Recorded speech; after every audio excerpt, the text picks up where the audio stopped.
Avram Avinu now decides to got to bury her. So take a look at, starting from Pasuk Daled, page 106, Pasuk Daled. You're going to have to pay, we're going to do a little work now, so you have to stay with this before we go back and analyze. We're going to go through a few psukim now. Avram Avinu in Pasuk, 3 lines to the top. Vayakam Avram me'al pnei meso. Avram picks himself up from his deceased. Vayidaber o b'nei ches lemor. He speaks to the people of Ches. Ger v'tosha v'anochi imachem. Tenuli achuzas kever imachem. Give me a burial plot. Ve'ekpera, meaning I want to buy a burial plot. Ve'ekpera mesi milfanai. I will bury my dead. Now, notice that in the structure of the pasuk, it says, I will bury, and then my dead. The word that comes first is ekber, I will bury, and only after that does it mention the death, okay? That's in pasuk Dalet. And then they say like this, pasuk Hey, Vayanu b'nei Ches Avram le'mor, they say to him, Shma'inu Adoni, listen, our master, Nesi Elokim atah b'sochenu, you are a prince of God, Mivchar kvarenu, in the choice of our graves, kivor es meisecha, bury your dead. And again, bury comes before dead. All right? Keep track. That's twice. Ish mimenu es kivor lo yichla mimcha. Nobody of us will withhold from you mikvor meisecha, from burying your dead. And again, bury and then dead. We're up to 3. Okay? Vayakam Avram yishtach la'amar tzivdei ches v'yidaber l'tam leimor im yesh es nafshem likbar es meisi milfanai. If you allow me to bury my dead, pasuk ches, and again, is the 4th one, likbor, to bury my dead.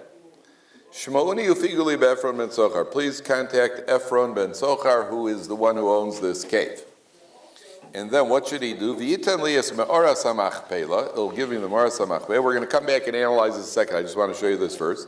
Asher lo asher b'ktzei sadeu b'kesef moli nenali b'sochar. Give it to me for full price.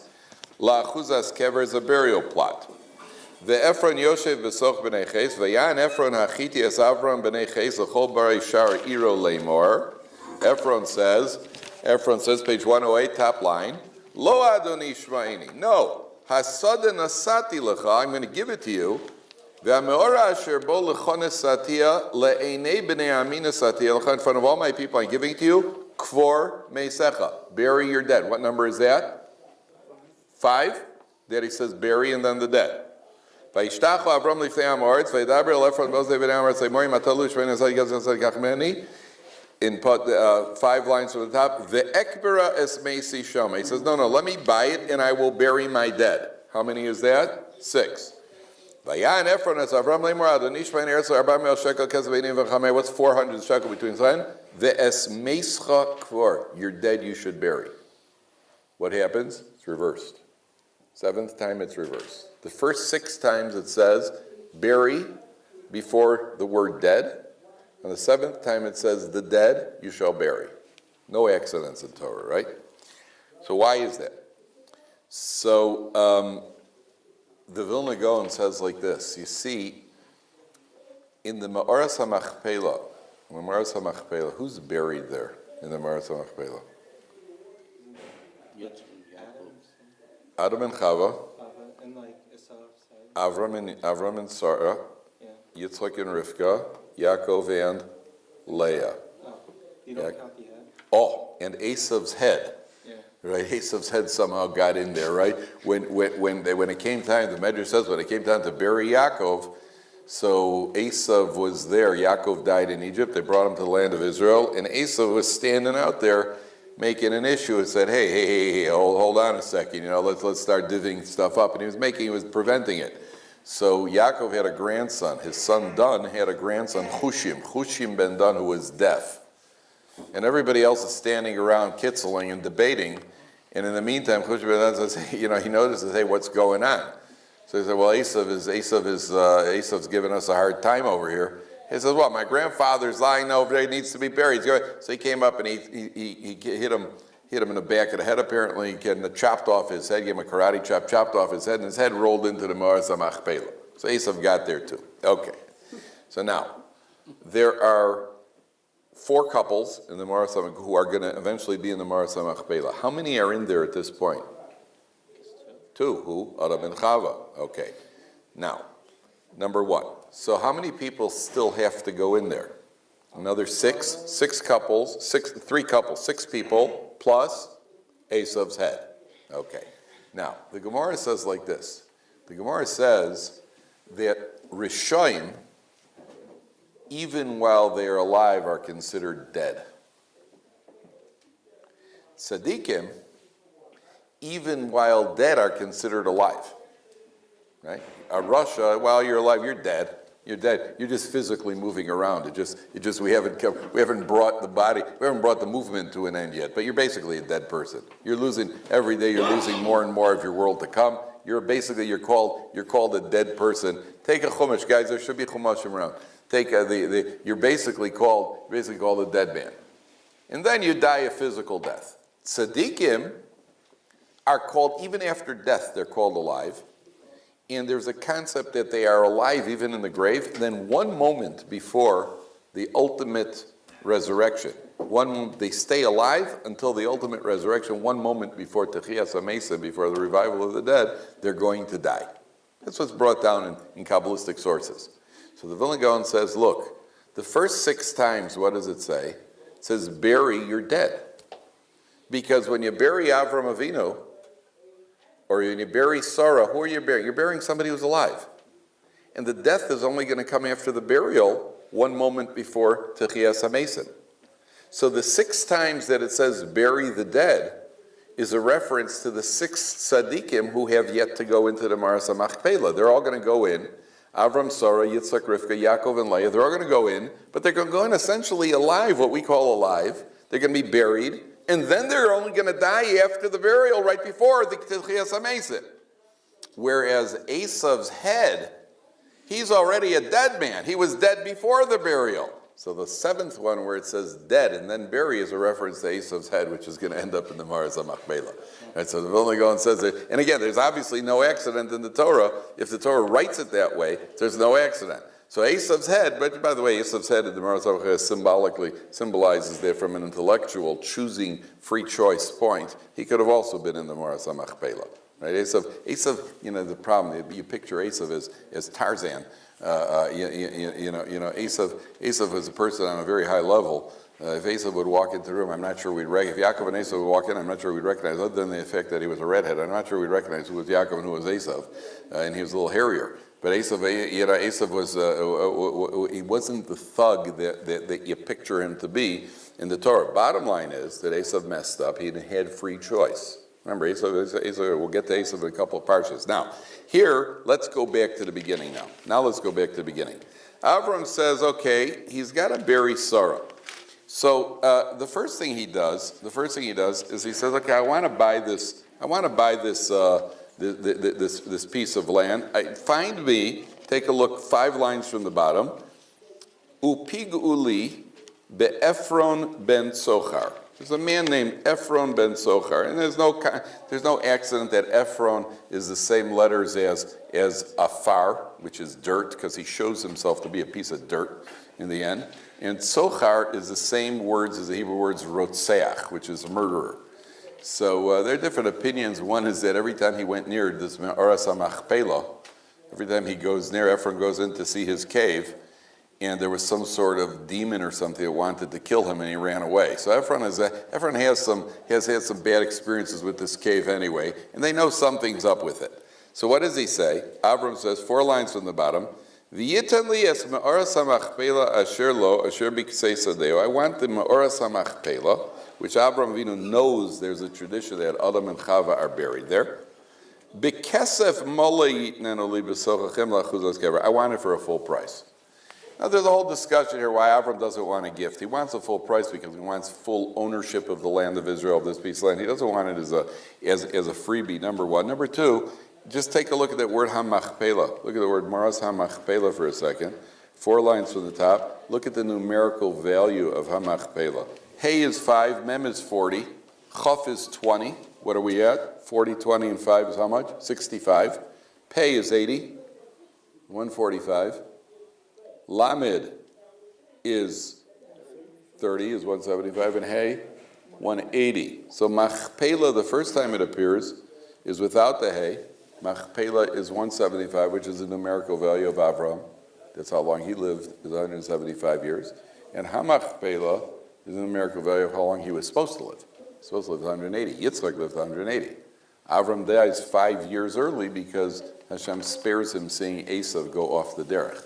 Right? Esav went off 5 years before Avram died, so Hashem said, I'll take you out of the world so you don't have the aggravation of seeing Esav OTD off the derech. He went off the derech because of Abraham. He went after you're right. There was a medrash that says that he went off because of Avraham, but he was already on his way, and so knowing that he's going to go off, so Hashem's really, you're right. There was a medrash like that. So then Avram says, "Look, I'm going to pay full price." Now watch this conversation. You've all met somebody like this in your life at some point or other. Ephron is sitting among the people. He answers in the ears, so within, thank you, Harry. He answers within earshot, page 106, of the B'nai Ches. L'chol boi shariro. Everybody standing there hears him. Lamor. The commentary say, yeah, sure. He said this for everybody's benefit. All right, everybody, listen to this. But he's only saying it for their benefit. It's not what he means. Lo adoni shmaini. No. Hasoden asati l'cha. I'll give you the field. V'amora asher bo l'chon asati. I'll give you the cave too. Le'nei b'nei ami. Right in front of all my people asati l'ch. Which the commentators understand, yeah, in front of my people I'm giving it to you. But we'll talk in the back room, buddy. Right? Kvor meisecha. Bury your dead. Right? That's why he says, no. Shma'ini, listen to me. Listen to me means understand me. Now let's make sure you understand where I'm going with this. You know, there's a famous story, the Panovich Rav. You know, the Panovich Rav built the Panovich Yeshiva. So he came after the war, he came to Israel, and he buys, you know, there were very few Yeshiva Bachrim in the land. There's the future of Torah after Europe, and coming to Israel didn't look too bright. So the Panovich Rav goes, he buys the hill in Panovich, in Bnei Brak, where they built the Panovich Yeshiva, and he builds this enormous structure, a Panovich Yeshiva. He builds this thing, and he built an entranceway where he said he wants 400 or 500 boys to be able to enter in and out. And when people say, you're out of your mind, there are 200 yeshiva bachrim in the whole country. It's like what somebody once said to him, hey, you're dreaming. He says, well, better dream. I'm dreaming, but I'm not sleeping. Right? And then, you know, he built up the Panovich Yeshiva, and he was a man, he went around the world fundraising and everything else. So he was once in the United States somewhere, so he goes into a shul and he's on a fundraising mission. So before, when the Rosh Hashiva comes in, Panovich Rav was a major Talmud Chacham, he comes in and he gives a drasha first. He gives a shir. And then gives a drasha after, So the crowd of people, a bunch of people gather around. They start asking him questions on the shir that he just gave. There's a 12-year-old kid there, standing with the crowd. The Panovich Rav says, well, you also heard the shir? You understood the shir too? He says, Rabbi, I didn't understand the shir. One thing I understood, you want money. That's what I understood. Panovich Rav said, you're the only one who understood the shir. Listen, understand what I'm telling you. Right? You're the only one who got where I'm going with this. So somebody once said, the Panovich Rav man once gave him a donation. He said, I'll give you a donation for an institution as long as none of the students wear yarmulkes. So Panovich Rav said, okay. He took the money and opened up the first girls' school in Bnei Brak. Yeah, he did the first religious girls' school. So the wedding guy, so he says to the kid, he says, you're the only one who understood the drasha. Yeah, that's what so Ephron says, yeah, understand what I'm saying. So Avram says, okay. And he says, no, I'll take the money. Now take a look in Pasuk, 4 lines from the top. Vayedaber el Ephron be'oznei am haaretz lemar, achi matalu shma'ini. He says, no, please, you listen to me. Nasati kesef asada. I'm giving you the money. Kach mimeni, take it. Ve'ekbira es meisi shama, and I'll take it. I'll bury my dead. Vayan Ephron es Avram lemor el Ephron says, Adoni shma'ini eretz arba meos shekel kesef, 400 shekel kesef. Beini uven chamai. What's 400 shekel between friends? Now Avram saying, here, I got money. Name your price. He says, okay, what's 400 shekels between friends? That's basically for. So the commentary says, 400 shekels was an exorbitant sum of money for burial ground, which is the worst land, it's the worst soil, you don't use it for anything else. And Ephron goes and he takes this 400 shekel from Avram Avinu. Now, you'll notice that the last time page Pasuk Tes Zayin, 8 lines from the top. Vayishma Avraham el Ephron, Vayishkol Avram le Ephron es hakesef. He gives him the money. And you'll notice the last time it mentions Ephron's name, it's without a vav. Up until now, it's with a vav. Now it's without a vav. Ephron, the numerical value of Ephron without a vav, is 400. Ayin is 70, Pei is 80, is 150, Resh is 200, and a Nun is another 50, is 400. Ephron is 400. Now, he is ranked out by our sages, by Chazal. Ephron is taken to task for his behavior. First of all, the number 400 is always a number that implies something not good. Anybody know where the number 400 comes up? 400 years in Mitzrayim. 400 years in Mitzrayim, very good. Very good. Esav and his 400 men. Esav comes along to Yaakov with 400 men, very good. And there's a Gemara that says that there was 2 men who had made a wager. They wagered 400 zuz who can go and antagonize Hillel. Hillel was the Nasi of the Jewish people. He was the head of the Sanhedrin. And they bet 400 zuz if they could get Hillel upset. Reminds me, my brother and I used to have contests, who could be more annoying. All right, gentlemen, you're looking at the reigning world champion, by the way. So they used to have, they had to say, who could be more? That's the famous Gemara. Hillel's in the middle of taking a shower on Erev Shabbos, and a guy stands by his door. Now, he's the Nasi of the Jewish people. And this guy comes to his door and he says, Mikan Hillel, Mikan Hillel. Anybody here named Hillel? As we like, we walk like roughly the equivalent of walking over to the White House, saying, anybody around here named Donald? Right? That's what it'd be like, right outside that. Anybody around here named Donald? Right? Yeah, it's a chutzpah. He's a Nasi of the Jewish people. So Hillel comes out, says, yes, can I help you? It's Erev Shabbos, he's taking a shower in the middle of bathing. You know what it's like when you're showering? That brings out the worst in a lot of people. You take the shower, and you're right there, you're just having a comfortable shower, and all of a sudden somebody in the house starts using the water. You get hit by that stream of either hot, cold water. Right here in the middle, you know what ever happened to you? You take a nice hot shower, you're all lathered up, and all of a sudden, all of a sudden that stream of cold water, and even very few people then go, please turn off the water. Nobody else, got that water. Right? Then they get hit, and there's always like a split-second warning because the water comes on. There's even a sound. It's got a rhythmic sound, and all of a sudden that rhythm changes, and you know what's going to happen. Now you got to go dance on a slick floor with soap on your feet. As you go sliding across to get out of that, either stream of ice cold or boiling hot water hits you. But it's long enough to get you upset. So Hillel goes, saying, now they're doing the dishes.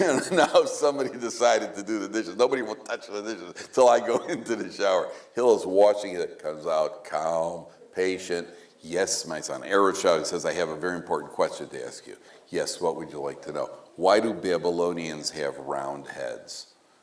Ooh, that's an important question on an Erev Shabbos. Can't wait, So Hillel gives him an answer, goes in, and again he comes back. The second time he says, why do Africans have wide feet? Right? And the third time, why do certain people have slanty eyes? He comes into these questions, and Hillel just relaxed. He's calm. How much did they bet? 400 zuz. That number 400 is always there. So Ephron comes along. Ephron equals 400. And Ephron is taken to task. He is the classic example of the opposite of Avram Avinu. When Avram Avinu had the guests, what did he say when he invited them in? I'll take a little bread. I'll give you a little bread to eat. What does he bring them out? He brings them out tongue. He brings them out a repast. Brings out a whole pseudo. And what did he say? He said, I'll give you some bread to eat. That in Hebrew is called, in Pirkei Avos says, emor me'at, say little, ve'aseh harbe. Say little and do a lot. I met a guy once who was, he was a guy who was very talented. He was a gymnast or something, and he didn't talk about what he did. He didn't talk about anything. He didn't talk. And he said to me, there's no need to talk. If you're good, people will find out about it. If you're good at anything in life, cream floats to the top. If you're good, people will find out about it. And if you're not good, why would you want anybody to find out about it? So what do you have to talk for? There's a thing, something people make a mistake. They always people talk about, oh yeah, but in the summer we're planning on going to the Bahamas. You tell everybody your plans. Then you end up not going, and then you spend the next few months telling people why you didn't go. Hey, how was the Bahamas? No, we didn't get to go. You got to keep reliving your disappointment. The other way, if you go, then you'll tell people afterwards. What do you have to tell them? What do you have to talk in advance? So Hillel, what do you call it? Ephron says, Avram says, I'll give you some bread, and he brings him out tongue and meat and a whole set. That's say little and do a lot. That's just a friendly Chumash cat. What do you call it? Hill, we're going to talk about cats in a second. Ephron is the opposite. He said a lot. I'll give it to you for free. And he doesn't even do a little. He takes an exorbitant price for it. What did he say? I'll give it to you. And then you give him a discount or something. At least he did a little bit. He takes an exorbitant price where he takes advantage of Avram Avinu. Okay, now. So Avram Avinu buys a Marsa Machpelah. So the commentaries ask, what happened to Ephron? According to the approach that he really, let's say, I told you that from the outset he knew he was going to take this. One approach is from the outset he knew he was going to take. Let's go with the approach that Ephron really planned on giving it away for free. So what changed? How did it all of a sudden change? So there's a famous story, Harry was saying, there's a famous story. It's an apocryphal story. I don't know if it ever happened or not, but there's a lot to the story. There was a debate between the Rambam and the great philosophers about whether man is just another animal. All we are is a sophisticated, we're a two-legged animal. There's really no difference between us and animals. So they had a big debate, and the philosophers said, the proof is that you could take any animal and you could train him to behave like a human being. So Rambam said, no, you can't. He said, yes, you can. So what they did was they took a cat, and they trained the cat to be a waiter. And the Rambam, famous story, the Rambam and the philosophers, they're sitting at a banquet, and they bring in this waiter cat, the cat's like this, with the tray, and he's serving, and he says, hey, sir, can I pour you? And he even pours from the correct side. He doesn't drip any good gravy on everybody. He's doing everything right. And they're all looking at the Rambam, see. The Rambam's just sitting there, his cat's serving, and at a certain point, the Rambam reaches into a bag, and he pulls out a mouse. And he throws the mouse on the floor, and the cat next thing there goes the tray, there goes everything. The cat's after the mouse. Ron says you can't. He's like, you could make him mechanical, but when he gets all excited, it all goes out the window. So the commentaries say the key to the whole thing is in Pasuk Tes Zayin. Pasuk Yud Gimel. 3 lines from the top. 3 lines from the top. Vayishtachu Avram lifnei am haaretz. Pay attention carefully. And he says like this. 3 lines from the top on page 108. Vayidaber el Ephron is after Ephron's generous offer. Vayidaber el Ephron be'oznei am haaretz leimar. Achi matolu shma einid. Nasati kesef asad. Here, I'm giving you money. Kach mimeni. Take the money. He holds out the cash. Oh. Up until now, Ephron was talking. All of a sudden, he sees the cash. The cat's out of the bag. As soon as he sees the cat, I was like, no, take it for free. No, take it for free. No, take it for 400 zuz. All of a sudden, whoa, the cash is there. My dad, Zichron Bracha, we once went down to the Chicago driving facility where you got to get your driver's license. So it was well known that in Chicago, to get a driver's license, it took you 3 times to pass the test, or 1 time to put a $20 bill in the ashtray, and you pass your test pretty quick. So we go down there to get it. It's the most licensing place. So we go down there. We had to take care of something. I had my license, or we had to go down there and take care of something. What he calls it, just get something renewed, for a fee, whatever it was. So there are these 2 guys behind the counter, and they're dealing with people. And my dad decided to have some fun. So he walks right over to this counter, and he just takes out his wallet to reorganize the cash in his wallet. And he takes out he had this wad of cash with him, and he just starts reorganizing it in his wallet, putting it on the counter. All of a sudden, these 2 guys just start moving over like a magnet. They start coming over towards us. And as they get to us, my dad takes it, we turn around and walk away. And we're talking about, look how these guys, because this is what they do all day long. They're taking payouts. They're taking payoffs all day long. So everything is fine until you see the cash on the table. That's what happened to Ephron. Ephron is what do you call it? Now, here the Torah says, then gives a very subtle lesson. After all this, Avram takes the cave. Then take a look at Pasuk Yud Tes, 6 lines from the bottom. Ve'acharechein, 6 lines from the bottom. Kovar Avram es Sora ishto el Ma'aras ha'Shtei ha'Machpelah pnei Mamre hi Chevron be'eretz Canaan. After all this, he buries his wife. Remember what was going on while these negotiations are happening. While these negotiations are happening, he's waiting to bury his wife of 100, how old is she, 127? His wife of 117 years. He's waiting to bury his wife. And he's distraught. Yet, you'll notice the way he conducts the conversation. Everything is polite. Everything is derech eretz. He bows down to them. Everything he conducts himself, that's the trick of a Torah Jew.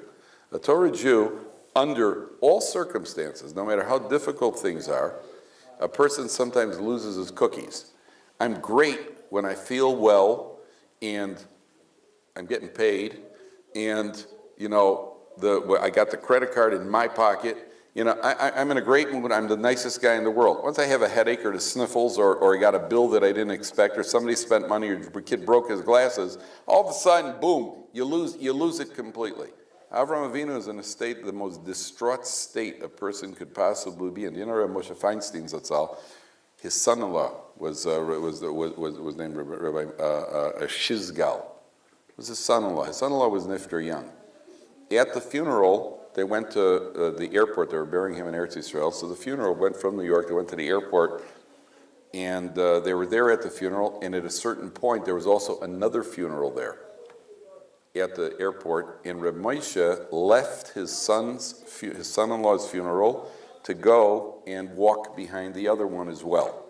So somebody said to him, "Why did you do that?" He said, "Listen, people saw I'm here in this funeral, so everybody's what about him? He also deserves the final honors." So in his state of anguish, he's still thinking about other people. That's the real trick. Turn back for a second, gentlemen. Look at the first Rashi in the Parsha. Vayu Chayei Sora, Mea Shana, Vesrim Shana, Vesheva Shanim, Shnei Chayei Sora. Take a look at Rashi for a second. Third line, right column of Rashi, the end of the third line. If you find it, please show the person next to you. Right column of Rashi, third line. Shnei Chayei Sora, these were the years of Sora, says Rashi. Kulan Shavin Litova. They were all equal for good. All of her years were equal for good. They were all good years, right? So what the commentaries ask, all good years? I mean, this lady didn't have a good day in her life. She didn't have children for 90 years. She's taken by 2 kings. She was in famine. She abandons her family. She leaves her family. What was so good about it? Kulan Shavin, where was the good over? Okay, towards the end of her life, she had a kid. She had a son. Finally, had a son, and then he dies also. What if she thought he died? What was good about it? No, they didn't have a good day in her life. So one of the commentators, that's not what it means. Kulan Shavin Mitova means she was always good. She was, under all circumstances, she was good. That's the trick. The trick isn't to be good. Anybody could be good when you feel good. The trick is to be good when you don't feel good. I had a friend at camp. I remember a friend at camp, and he was a big guy too. And his motto at night, he said, "If I can't sleep, nobody sleeps." Right? Oh, that's terrific. Thank you very much. If I can't sleep, nobody sleeps. Oh, well, that's very kind of you. And sometimes people in the family feel like that. Sometimes the guy's veggie. Somebody's got a cold. The whole family's got to hear about it. I always tell my kids, listen, you want to cry, go cry in the back room. Now, you want to cry, I understand you're upset, I understand you cry. I don't have to hear you crying. Though you want to cry, cry. But that's so fun. The whole point of crying is to hear other people hear you. Otherwise, why would a girl cry? Go cry in the back room. I don't have to hear you fetching around the house over here. I'm miserable, you're all going to be miserable. That's what the Torah says. Avraham Avinu is burying his dead, and he maintains all levels of derech eretz. Okay. Now, let's go to the next section. Bottom of page 108. The Avram Zokein Bo Bayomim. Avram was elderly, coming along in age. VaHashem Beirach es Avraham Bakol. Hashem blessed everything. Avram with everything. The word Bakol, Rashi says, a numerical value of Ben, 52. Avram has a son, Yitzchak, and it's time to marry him off. That's Hashem blessed him with Bakol. He blessed him with a son. Well, you got to marry off your son. Now, there's an interesting statement. The Gemara says Bakol refers to a daughter. He also had a daughter, and her name was Bakol. That's one opinion in Gemara. Now be careful, nobody leave after I say the next line, till I finish and explain it. There's another opinion in the Gemara that he didn't have a daughter. That was the blessing. Nobody leave. All right? What does that mean? Boy, there we go again. There go those chauvinists. Shalo asani isha. There we go again. There we go, dissing women. No, that's not what it means. That's not what we're doing. Say the commentaries, if you have a daughter, what's the first concern for any father from the day you have a daughter? What's the first concern? Who's she going to marry? Who's she going to marry? I'm going to have to marry her off. Not right now.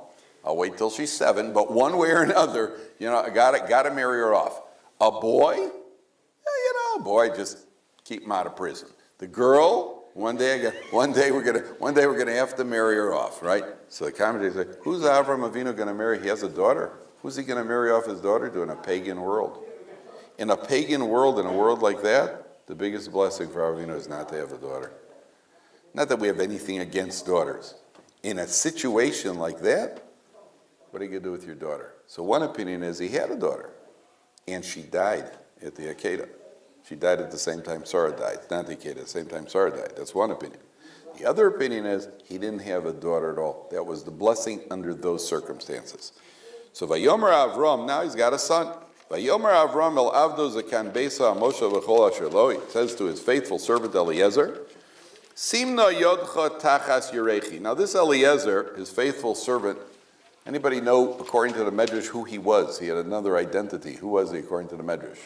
There's one opinion. Do you ever hear of Og Melech HaBashan? There's an opinion that Eliezer was Og Melech HaBashan. He was the servant of Nimrod.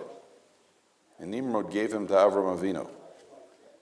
And then Eliezer eventually becomes Og Melech HaBashan. That's one opinion that means that Eliezer isn't such a great guy because he ends up getting killed by Moshe Rabbeinu. But there's another opinion that Eliezer dies. Eliezer is one of the 9 people who never died, never went into Gan Eden alive. So there are 2 extreme different midrashim, and you could have conflict between the midrashim about what is this Eliezer exactly. So Avraham Avinu says to Eliezer, put your hand under my thigh. I will evoke an oath in the name of God. I don't want you to take a wife for my son from the Canaanites where I'm dwelling here. Eliezer himself is a Canaanite. Don't take a wife for the Canaanites. Now, when you're making an oath, nowadays, what do you do if you ever swear? What do you do? Put your hand on a Bible. Put your hand on a holy book in order to show you the, emphasize the severity of what you're doing. In those days, he didn't have a chumash, didn't have a Bible. He only had one holy item, which is the bris milah. That's the only holy item he has. So Eliezer puts his hand under his thigh, symbolically in the area of the bris milah, because that's the area of kedusha, the area of holiness that Abraham Avinu has. Now, and nowadays, by the way, if you're ever in court and you have to swear in court, they say, you do swear to tell the truth. A Torah Jew is allowed to affirm. I affirm. You're allowed to affirm. You're allowed on religious grounds. You're allowed to not swear, because swearing for us is very severe, especially if you use Hashem's name. Swearing is very, very severe. Lo sisa shem hashav is a pasuk in the 10 Commandments. Don't take God's name in vain. Don't make a false oath. And there are even people nowadays, even in Beis Din, where you might have to swear. You're allowed to swear, and you're right for swearing, and you know that you're telling the truth. There are people who still want, they'd rather pay money and lose the case than actually swear, because it's so severe. Swearing is so severe that people would rather not get involved with it at all. Avraham Avinu says, put your hand under my thigh, and I want you to make an oath. So Rav Hirsch says the idea of putting a hand under the thigh also symbolizes, he's saying, I'm in your hands. You're putting your hand under my thigh, you're supporting me now. I'm putting myself in your hands. I have no way of doing this. I'm trusting you completely. Put your hand under my thigh. Symbolically, I am putting myself in your hands. I need to rely on you in order to carry out this mission. And what does he say? I want you to go back to my land, and I want you to find a wife for my son. I want you to find a wife for my son Yitzchak. Okay. So, in Pasuk Chaf Daled, And one of the commentaries points out, by the way, it says in the previous pasuk, it says, Zekan Beso Hamoshel B'chol Asher Lo. In this pasuk, he's the elder statement of the house who's in charge of Avram's estate. Eliezer is the treasurer of Avram's estate. Avram's a very wealthy man. So Eliezer is the treasurer. We don't find anywhere where he says to Eliezer, swear that you'll handle the money honestly. We just find out you're in charge of the money. He puts Eliezer in charge of the money. When it comes to finding a wife for Yitzchak, which is already something, a mitzvah, it's something already more in the spiritual realm, what does he do? Swear you're going to do it.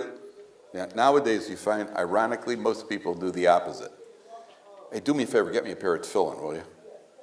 Anybody, just get me a pair, buy me a pair of tefillin. I trust you. I trust you with the tefillin, right? Do me a favor, I want you to count me, take over my bank account, swear, right? When it comes to my money, I'm going to make you swear.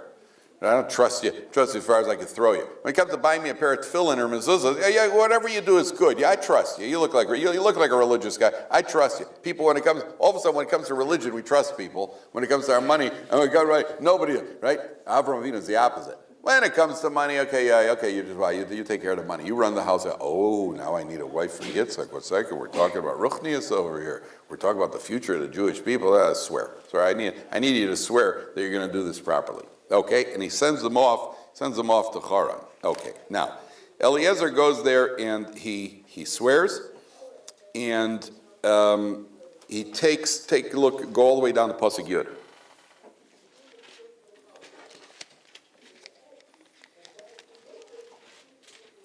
Okay, Pasuk Yud Aleph. Towards the bottom, takes 10 donkeys, and he heads for Aram Naharayim. Vayavrecha gmali michutz la'ir el be'er hamayim. He takes the camels and puts it by the well. La'es erev la'es tzeis hashoavos. Towards the evening when they would go out and draw water.